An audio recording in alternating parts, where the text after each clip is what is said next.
So it is my great honor to introduce a man who needs no introduction. I'm not sure where he's at, but I'm sure he's going to come in here somewhere. Where is he? Oh, okay, there you go. A gentleman who we can call Elon, and everybody, at least in this country, will know exactly who you're talking about, but Mr. Elon Musk. He's the CEO, lead designer of SpaceX. Everyone, I think, knows this. SpaceX is an amazing commercial company. It's the first company to launch a commercial rocket into low Earth orbit with their Falcon 1 launch. Then in 2008, they were one of the winners of a contract to bring services to the International Space Station. They're the first commercial company to berth with the International Space Station, bringing supplies. They're also the first commercial company to return a sizable return vehicle with all the components still intact, which is very important to us, back to the surface of the Earth. And so it's an amazing company that's done a great job and continues to push the boundaries. You'll hear from Elon, but his interest really is not so much in low Earth orbit as it is going beyond low Earth orbit and making sure humanity will continue to live by exploring beyond Earth. Elon has a varied history of things that he's been involved in. This is one of the things that makes it so exciting to have this conversation with him today. You know, he's not one-dimensional space guy. He's involved in Tesla Motors, which he is a co-founder and CEO, and also a major player in the design efforts and what they choose to go build and how. Of course, he was a co-founder of PayPal and Zip2. He's deeply involved in a number of other industries as well. And so it's my great honor to welcome Elon Musk to the stage.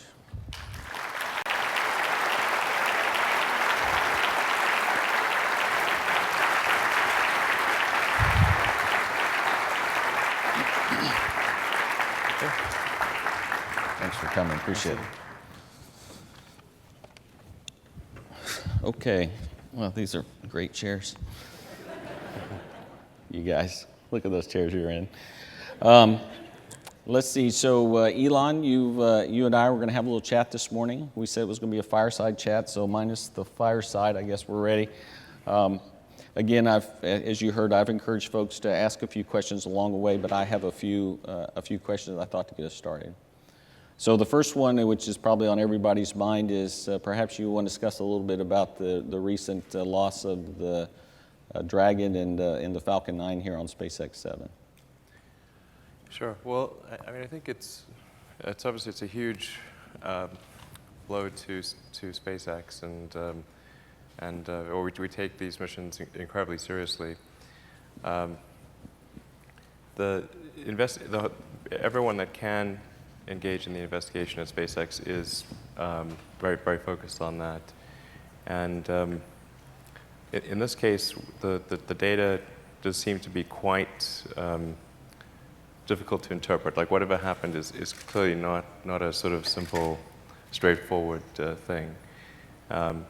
So we want to spend as much time as possible just reviewing the data, obviously going over it with NASA and with the FAA and with a number of other customers, and just sort of seeing what feedback everyone has based on their prior experience, to see if we can get to what the most likely root cause is. Look at both what we think most likely happened, and then anything that's a close call, and try to address all of those things and maximize the probability of success for future missions.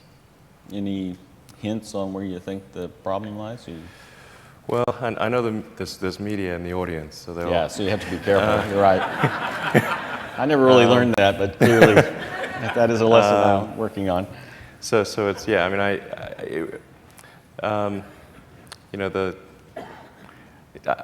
I think we'll be able to say something more definitive towards the end of the week. At this point, really, the only thing that's really clear is that there was some kind of overpressure event in the upper stage liquid oxygen tank. But the exact cause and the sequence of events, there's still no clear theory that fits with all the data. So we have to determine if some of the data is a measurement error of some kind, or whether there is actually a theory that matches the sort of what appear to be conflicting data points. Okay, very good.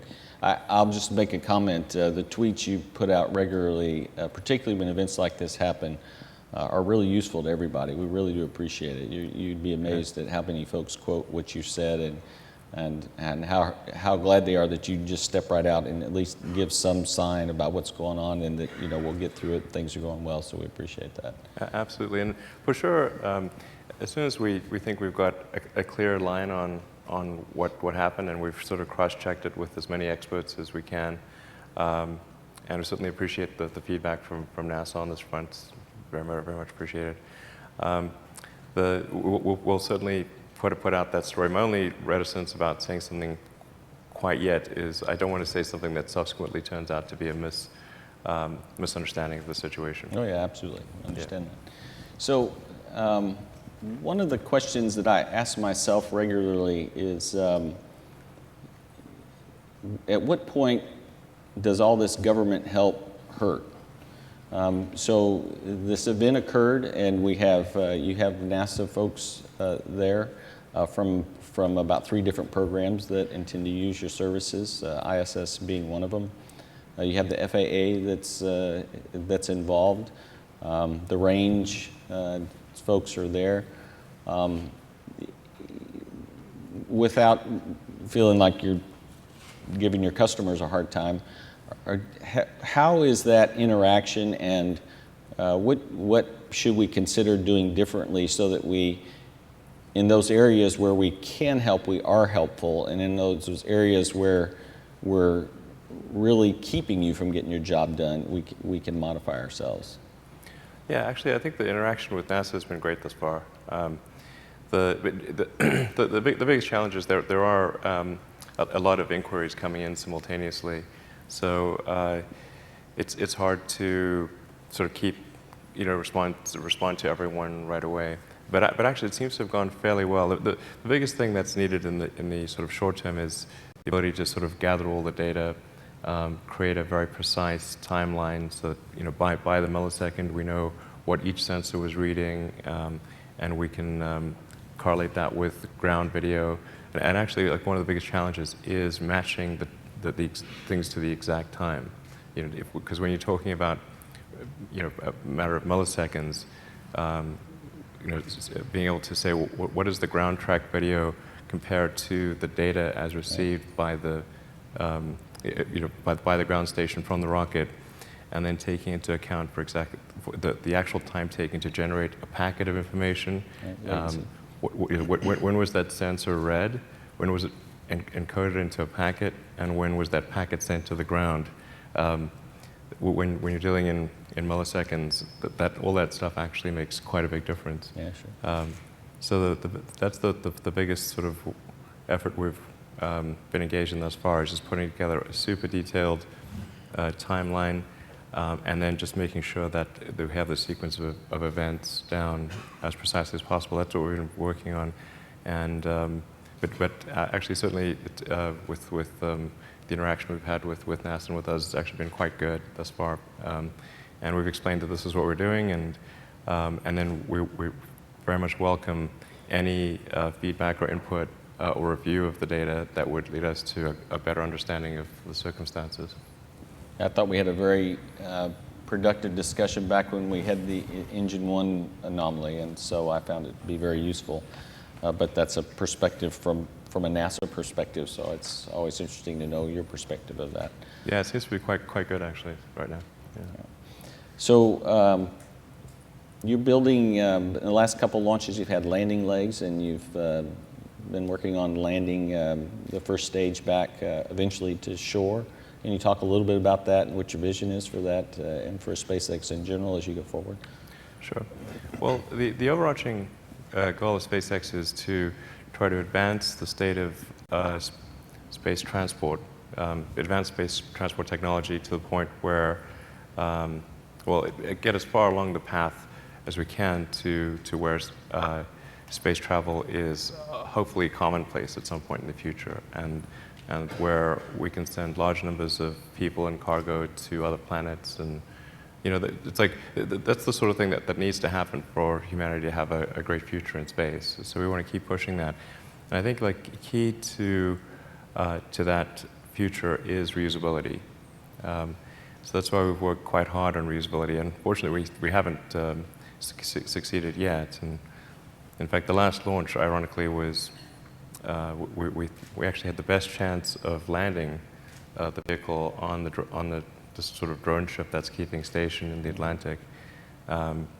So we were actually quite sort of geared up for hopefully this would be a really great launch, and unfortunately ended up being the opposite. On my birthday, of all things. It was a real downer. You'll remember it though, probably. Yeah, it's definitely low point. But I do think in the future launches that we've got a decent chance of landing on the ship and then bringing the boost stage back to land.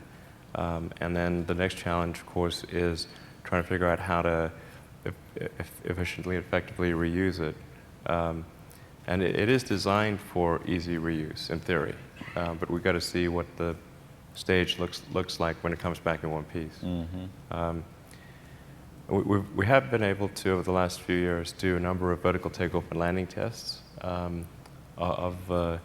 hardware that's essentially in the flight configuration. So we know we can handle the terminal phase. If if things go right, we can take off and land, no problem. So it's just a question of completing all the pieces, and hopefully later this year we'll be able to do that. But that's key. So, but of course that doesn't address upper stage reuse, but it addresses boost stage reuse, which is sort of 70% to 80% of the cost. But I think would be a great step towards lowering the cost of space transport.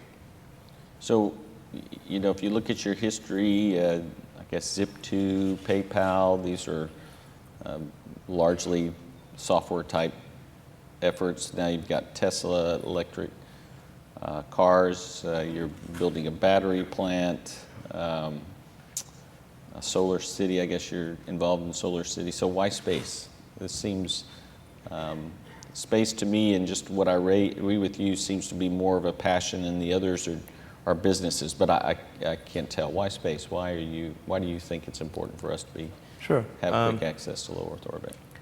Well, actually, technically, with Tesla and Solar City, they're about helping to solve the sustainable energy problem. Mm-hmm. So we're trying to make progress on that front with those companies. With SpaceX, it's trying to help solve the kind of spacefaring problem. I think that a future where we're a spacefaring civilization and a multi-planet species is a very exciting, inspiring, awesome future. Mm-hmm. And in order for that to happen, we've got to dramatically improve the cost of spaceflight. And that's why SpaceX exists, is to try to lower the cost of spaceflight, which we've made some progress in doing, but still I would call out improvements thus far evolutionary, not revolutionary. But with a lot of continued work, I think there's the potential for order of magnitude or greater improvements. Reusability being key to all of that, of course.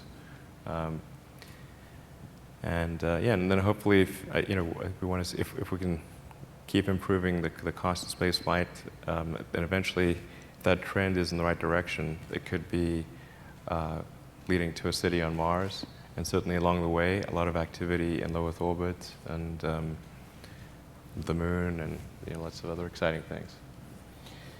So one of the things we're trying to do with the International Space Station is try to figure out which industries will prosper from the use of low Earth orbit, to try to understand or help grow an economy essentially in low Earth orbit. And folks who are doing that are all taking risks today. Our job is to try to reduce the risk as much as we can near term, so that they can get the information they need to really have a business case for the future. But everyone's trying to calculate a risk. So is there an Elon Musk philosophy of risk versus benefit, and when you think is the right time to jump in? I mean, what is your thought on how to approach new industries, innovative areas, and when's the right time to jump in or not? Or do you just, is there no crystal ball, or is it a crystal ball or a Ouija board? I mean, how do you figure out what you should go after? Well, definitely the Ouija board, of course. Much more reliable than the crystal ball.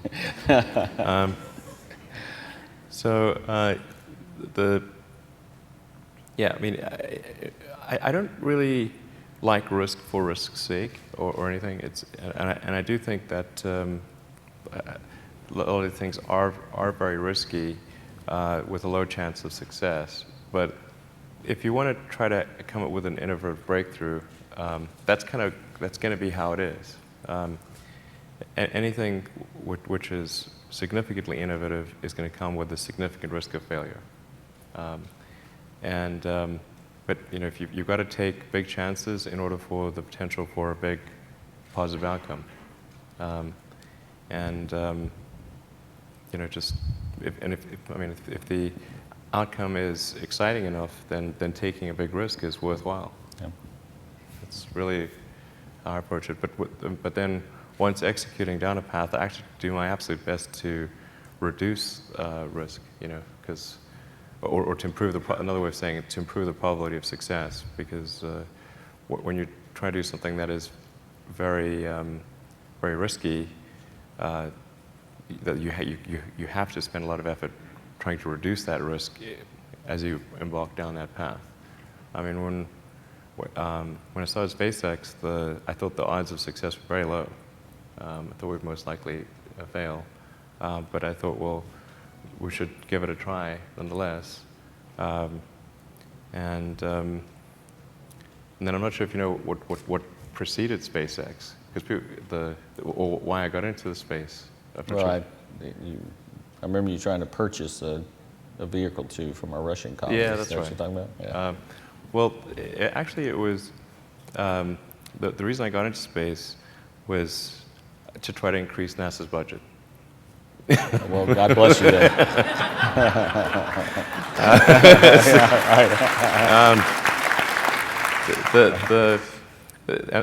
So I'll tell you, so the roundabout way I thought that might be accomplished was, I thought, well, if NASA's budget was larger, then we could do more in space exploration. And I thought, well, particularly if we could get the public excited about sending people to Mars. And I thought, well, if I could do a small greenhouse and send that to the surface of Mars with seeds in nutrient gel, and you hydrate the gel on landing, you have a little miniature greenhouse, and then you'd have, the public tends to get excited about precedents and superlatives, so it'd be like the sort of first life on Mars, the furthest life's ever traveled, and you get people sort of excited about, well, but maybe we should send people there, like the hell with plants, we should send people, Right. And then I thought, well, if that could get the public really excited about sending people to Mars, then that would translate into congressional support for a bigger NASA budget. That was the goal. And then I didn't have enough money to buy, and I thought that outcome would have a 100% chance of no commercial success.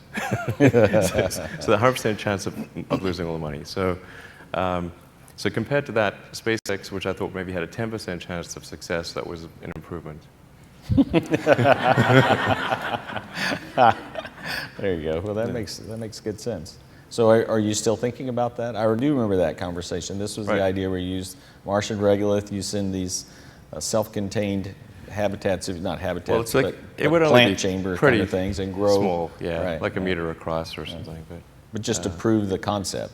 Yeah, just to get, I mean, the real goal was to get the public excited.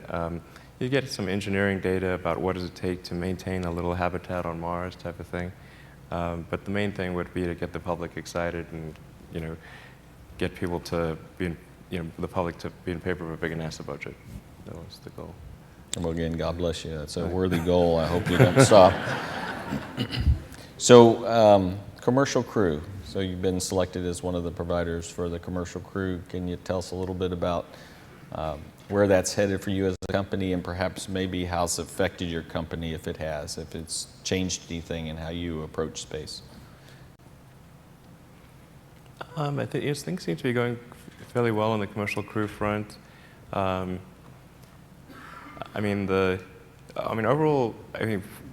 like there are small disagreements here and there, but overall, I think we very much agree with the way it's being done, yeah, I think it's pretty good. I mean, there are a few things where, it seems like the amount of sort of mass and volume reserved for poop is too high. It's like, sorry, I don't know if that's like, but that's, there's like little things like that. We're like, well, are they really going to do that much poop? But it's quite large volume, really. It's but they're pretty small disagreements. So I think that it seems to be pretty sensible. And then we did the launch abort test earlier this year, which at the Cape, which actually went pretty well. Yeah, so things are going along, getting pretty exciting. Yeah, I think there's also some potential use for Dragon 2 as a science delivery platform. Going to sort of delivering payloads to Mars or other places. We're in discussion with other parts of NASA about some of those ideas, because the propulsive landing, it could really lower the cost of getting science instruments to various places in the solar system.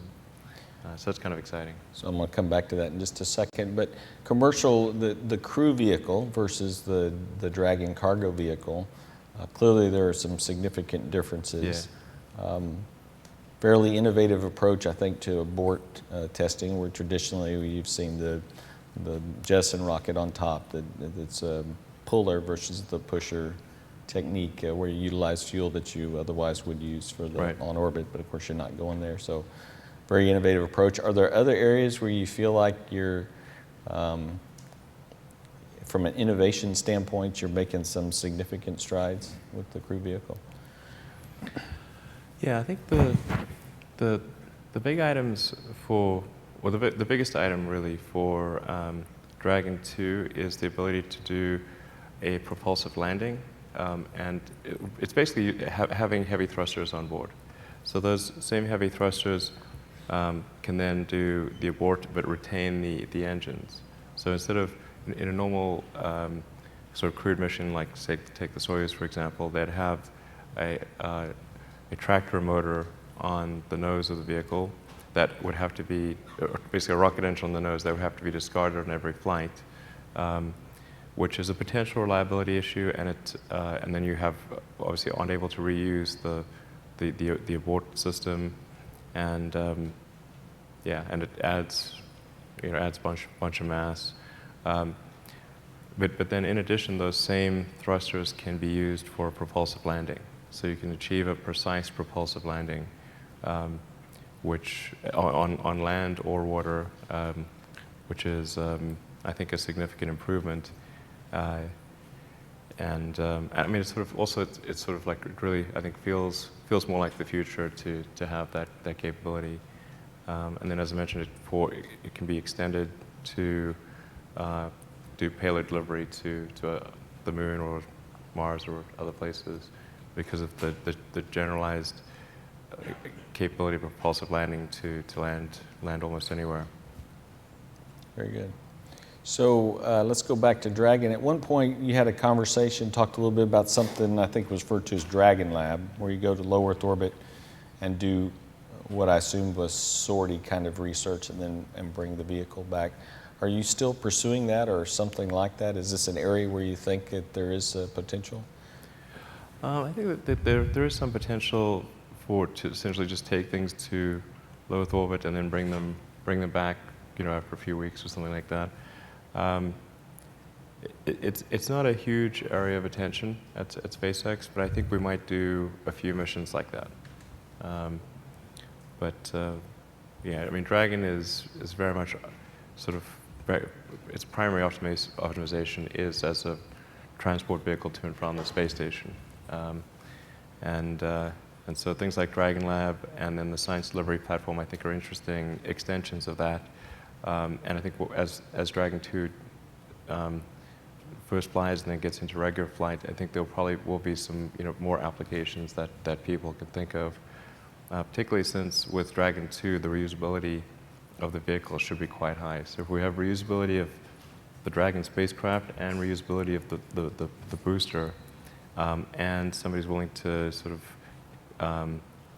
do a bunch of flights with the fully reused system, there's the potential for much lower cost access to space. There is a bit of a chicken and egg challenge because there's a certain amount of fixed costs that have to be carried no matter what. So the marginal cost of launch, or the cost of each subsequent launch, can drop quite significantly as long as the launch rate per year is high. It stays up. Yeah. Of course, that adds other challenges to the system. Yeah. Trying to fly as often as you need to make that. Yep. Well, let's see. I don't want to bore everybody with all my questions, and we had talked about if folks had any questions in the audience. Let's see this. Oh wow, they're not bashful. That's good. So I don't know if we're going to need microphones, but I'll start here. So Elon, I came from Italy, from Milan, just for your speech. And I would like to ask you a question, which is not. I'm coming from the solar energy business, actually. So, but my question is because you are like a kind of mentor and a visionary, and you give hope to a lot of people around the globe, because when they see you, they realize that they can realize their dreams. But my question is different. When you are a dreamer, when you are a visionary, of course you have your vision, but there are moments that sometimes maybe you stop believing in this vision, especially in the moments of some problems or failure. So could you tell me, and could you tell also to thousands of people who maybe will be motivated by your answer, what keeps you fighting for your vision? What helps you to reach your dream?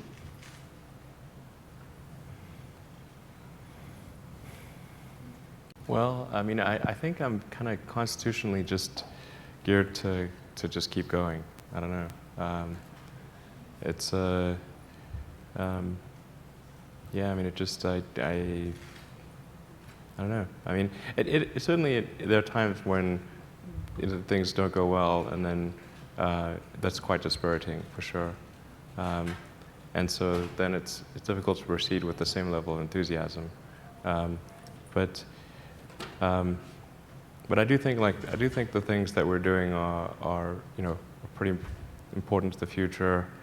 And if we don't succeed, then it's not clear what other things would succeed. And if we don't succeed, then we will be certainly pointed to as a reason why people shouldn't even try for these things. So I think it's important that we do whatever is necessary to keep going. Okay, and last question. So in 2004, when you are going to Burning Man with your cousin, you were thinking, there is a sun, and let's make energy out of it. Yeah. And I would like to ask you, why do you believe so in solar energy and in clean tech energies and also in sustainable energy? And the last question, I will not ask any more questions. What will be the role of solar in the exploration of Mars? Sure. I think solar energy is probably fairly significant for Mars. And what's going to be quite important is having a very lightweight solar system that both volumetrically and gravimetrically dance. So actually, you were sort of playing with different concepts, like that party thing where you inflate it and it rolls out, the thing. Like one of the solar concepts is to have like a big roll that you just basically inflate and it rolls out with like really thin solar panels on it. But it's going to be pretty important because really you either got to do that or nuclear. You know, nuclear has its challenges, but for solar it's pretty straightforward. So I think solar is very important to the future exploration of Mars for sure. So thank you, and I wish you that your next birthday is very successful. Thanks. Thank you so much. Okay, let's go. Oh, okay, go ahead, Valentin. My name is Valentin Uvarov. I am from the United Rocket and Space Corporation, which shortly will become a part of state corporation Roscosmos. So I made this long quest to the west because I'd like to ask one question of Elon Musk. What is his secret to become a successful businessman in space industry? And then coming back to Russia to tell Russian businessmen there is a way to become a tycoon in space industry. So, seriously speaking, I'd like to ask you, when you started your business, was the government your partner? Was it useful? In what areas?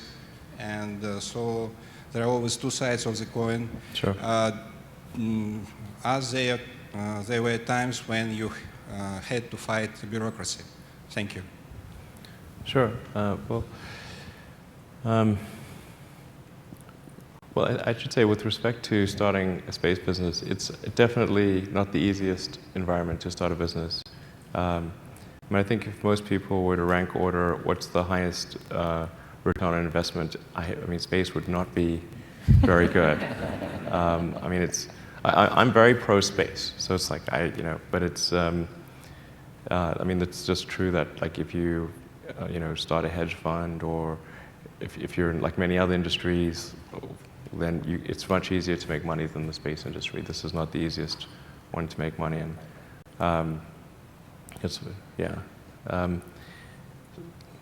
Car industry also quite difficult. In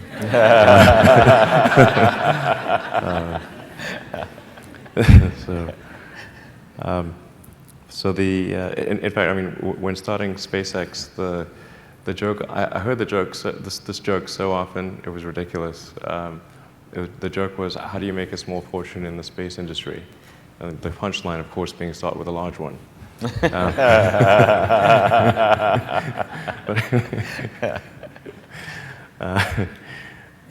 Yeah, and I got to a point, I'd heard the joke so many times that I would just get to the punchline and say, like, well, I wanted to figure out how to turn a large fortune into a small one. That was my goal. And they're like, wow, how did he know that?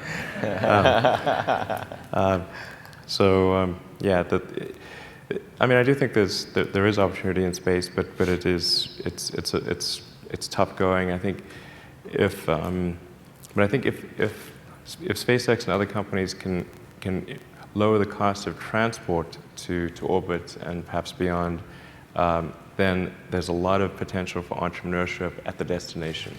I mean, you can think of it like the Union Pacific Railway. Before there was the Union Pacific Railway, it was real hard to have commerce between the West Coast and the East Coast. It would go by wagon or a really long sailing journey.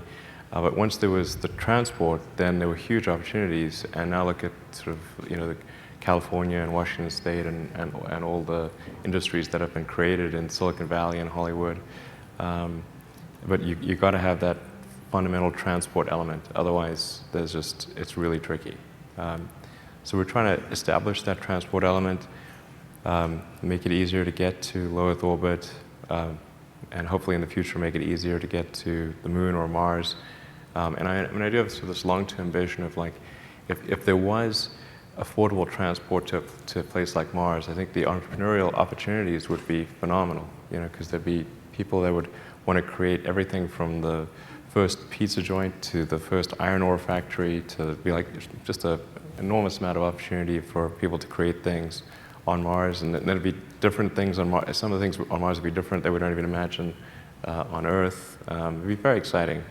So I think that's really key to making things happen in space. Is you've got to have some place to go and some way to get there. So yeah. So along those lines, you read Andy Ware's book, The Martian? Yeah, it was good. What did you think? I thought it was pretty excellent. Certainly one of the most realistic books on Mars that that I've read. I mean, like there were a few things, like the wind force on Mars is not really that high. Well, there's It's not going to knock you over or anything. It's obviously high velocity, but low force. But overall, I thought it was pretty cool. And apparently it's been made into a movie and everything. Yeah. So you don't have a cameo in that one too? I don't have a cameo on that one. All right. I'm a little worried that it might not make people too keen on going to Mars. It's like, looks really hard. I think we need a show about how Mars is awesome, and it's like the Wild West, and you got the gunslingers and like the cool cowboys and that kind of thing. All right, maybe you got to write a book too. Let's see, there's a question over here. Go ahead. Hi there. My name is Anita Goel. I'm here out of Harvard and MIT, run a company called NanoBioSim. So in your vision and dream to achieve low-cost space travel, how do you allocate your investments between engineering and essentially driving down the cost of existing technology versus investing in new breakthrough physics? Things like breakthrough propulsion physics, anti-gravity. What's your vision in the bifurcation of those two kinds of portfolios? Well, we don't spend a ton of time on new physics. I think with current physics, there's huge potential. So rather than rely on a breakthrough, which really it's difficult to envision what that breakthrough would exactly be. Or even inexactly be. I'm quite confident that with what we know of current physics, sort of just going with the kind of where the standard model of physics is today, that there are dramatic improvements possible in spaceflight. And I think with certainly with Falcon 9, I think we can make improvements.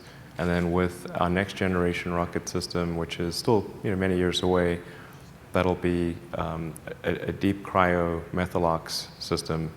I think we can achieve full reusability, and that's a huge potential for like maybe a 2 order of magnitude reduction in the cost of spaceflight. As far as R&D is concerned, like we hire great engineers as fast as we can find them. So it's like it's not that easy to find, or I should say great engineers with the sort of like the right mindset and everything. We hire at the maximum rate that we can find people that we think would really be an asset to the team. So there's no limitation on that. Okay, over here. Hi, my name is Zachary Malt. I'm a student from Babson College. I just want to say it's an honor to be here. I read Ashley Vance's biography about you, and one thing that really was intriguing to me was the Super Draco engine for the Dragon V2 that was printed out of 3D technology. Do you envision using that technology more in the future and when you first space exploration? And do you think how will that affect the costs in terms of getting to Mars, everything like that? Yeah, absolutely. So as you alluded to, we actually print the Super Draco engines. So they're printed out of titanium and Inconel, and that actually allows us to reduce the cost of those engines quite a bit. In particular, because we can print integral cooling channels. So when you've got an hourglass chamber and you've got cooling channels in the wall of the chamber, where the whole wall consists of cooling channels, it's normally quite difficult to create that thrust chamber and nozzle, because you've got to create an inner jacket, outer jacket, kind of machine the inner jacket, and then braze the whole thing together. It's a real pain. And you've got a bunch of joints in there to make it all work. So with printing, you can print something that you can't make by any other means. So it actually ends up being lighter and cheaper than if we built it by traditional methods. For our next generation engine, which we call the Raptor, which as I mentioned is sort of it's a deep cryomethalox. So what I mean by that is the methane and oxygen are cooled to close to their freezing point, so not far from their freezing point, as opposed to close to their boiling point. which is normally the case. With that engine, we're trying to print as much as possible. It's a bit, the biggest limitation on 3D printing right now is the size envelope. So there's a limit on how big we can print something. But we're able to print the turbopump components and much of the injector, not the whole thing, but many of the critical parts we can print. So that actually helps us in speeding up the development. So instead of waiting for castings to be developed, which can take several months, and then if the casting is wrong, you've got to iterate on the casting, and each iteration can take several months. With printing, those iterations can be reduced to a matter of weeks or months. So that actually helps with the speed of development as well. Let's see. Over here. Hi, I'm Ross Bunchrock with a company called High Orbit. I wondered if you could give us a little bit of an update on what's going on with the Hyperloop, and is there any overlap between the work you're doing with SpaceX and Hyperloop technology? Yeah, SpaceX is not, neither I nor SpaceX are doing anything to try to commercialize the Hyperloop. There are, I think, at least two, maybe more than two companies that have formed that are completely independent of me or SpaceX that are working towards commercializing the Hyperloop technology or the Hyperloop idea or design. What SpaceX is doing is we're going to just create a little student competition for Hyperloop ideas. So kind of like around the way that Formula SAE works, where students can come up with a design and compete against each other to design the best pod. So what SpaceX will do is just construct about a mile-long low-pressure tube, nearly vacuum tube, basically, in which students can kind of race their pods. So it's just basically to support, get students excited about engineering. That's the only involvement of SpaceX and myself with the Hyperloop at this point. Okay, over here. Hello, I'm Paola Castagno. I'm a sociologist, and I'm writing a book about the International Space Station. How would you describe the scientific value of the International Space Station? And where would you draw the line between luxury and need when it comes to space exploration? Well, I mean, for space, I really spend all of my time thinking about just how to get to the space station. To be honest, I actually hadn't even really seen a proper movie of the inside of the space station until I went to see a preview of the new IMAX thing that's coming out, and it's amazing. Like when that Space Station IMAX movie comes out, people are going to be blown away. It's awesome. I actually brought my whole team at SpaceX to go see the preview of the IMAX movie. I mean, it is a very unique laboratory because it's the only thing that's in sort of microgravity, that's above the Earth's atmosphere. And you can learn a lot about basically human physiology and do experiments that you can't really do in any other lab. And you can bring scientists up, and they can actually work in this incredibly unique lab. So I think that there's a lot to be gained there. And I think you can't sort of, ignore the coolness factor of it. Like people think it's pretty cool. So I think it's pretty cool. The public want to have something going on in space that involves people and and it's just I don't know, it's the coolest thing going on in space. So there's a lot of value to that. We try to sell's the wrong word, it's the word we use, but sell's really the wrong word. We're trying to get people to recognize that there's a platform in low Earth orbit and that this is important. What's done in low Earth orbit has benefit to those of us on Earth that will never actually go to space. But in doing that, you're trying to get their interest level, and part of their interest level is the cool factor that you talked about. And I've always kind of struggled with that, being sort of a black and white. I understand the purpose in my head. That's Right. why I joined NASA, right? But over the years, this is one of the things that I've started to recognize as important. So my question to you is, I've heard a rumor that for the suits for commercial crew that you wanted to play a role in that. And so is that true? And is there some reason behind the design of the suit that you want to personally be involved in other than crew safety? Yeah, I think we've actually spent a lot of effort on the spacesuit design, on both the functionality and the aesthetics. But I think just getting, it's actually really hard, because if you just sort of optimize for functionality, it's one thing. If you optimize for aesthetics, it doesn't work. Like, those things that you see in movies, they don't work. So it's like, okay, how do we make something that looks cool and works? With a key goal here of being that, when people see that spacesuit, we want them to think, yeah, I want to wear that thing one day. That looks awesome. Yeah. That's good.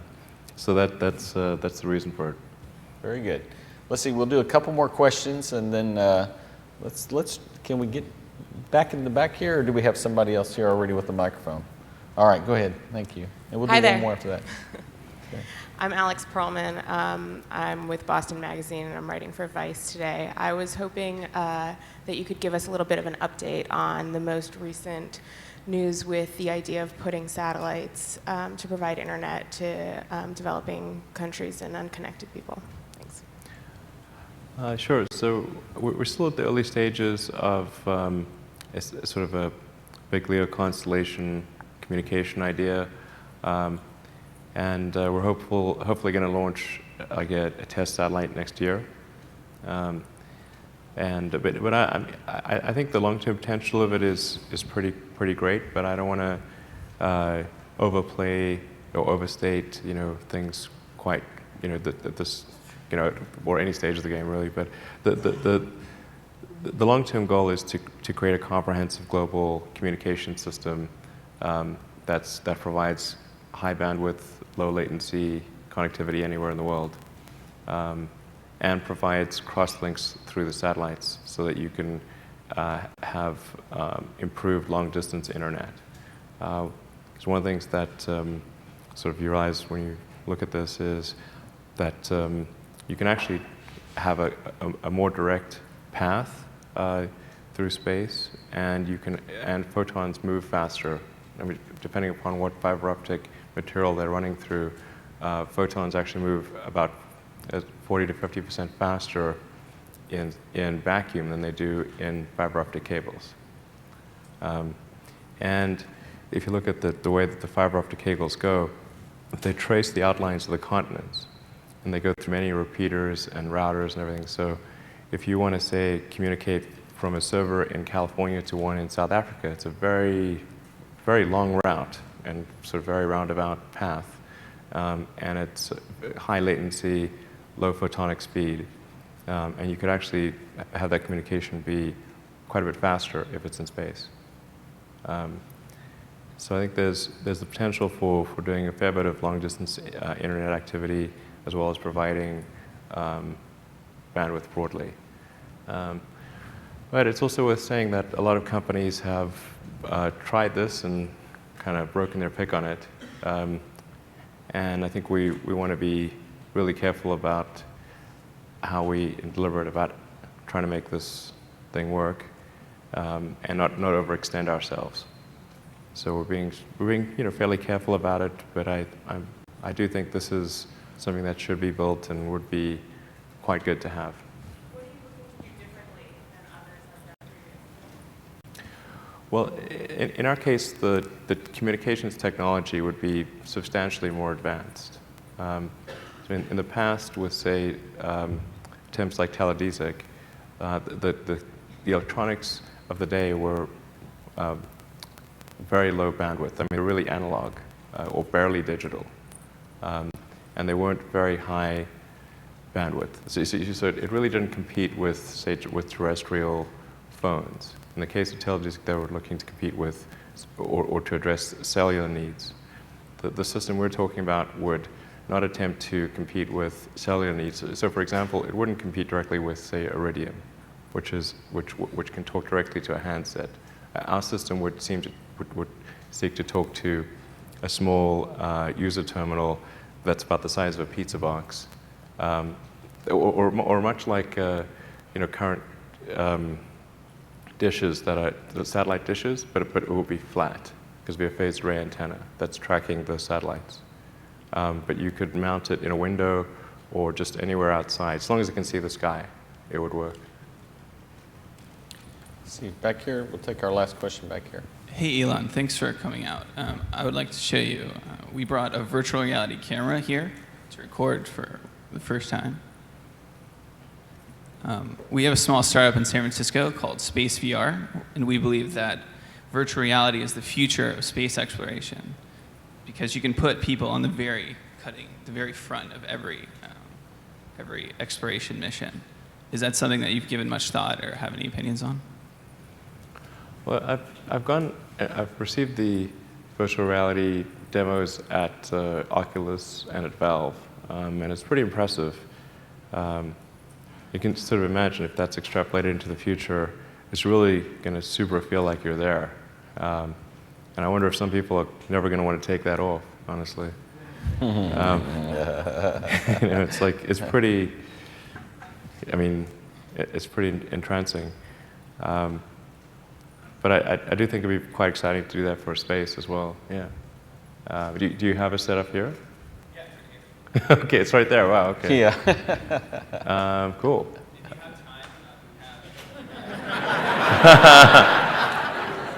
SpaceX launched the last one, so if you want to come by the booth, you can see it in VR. Okay.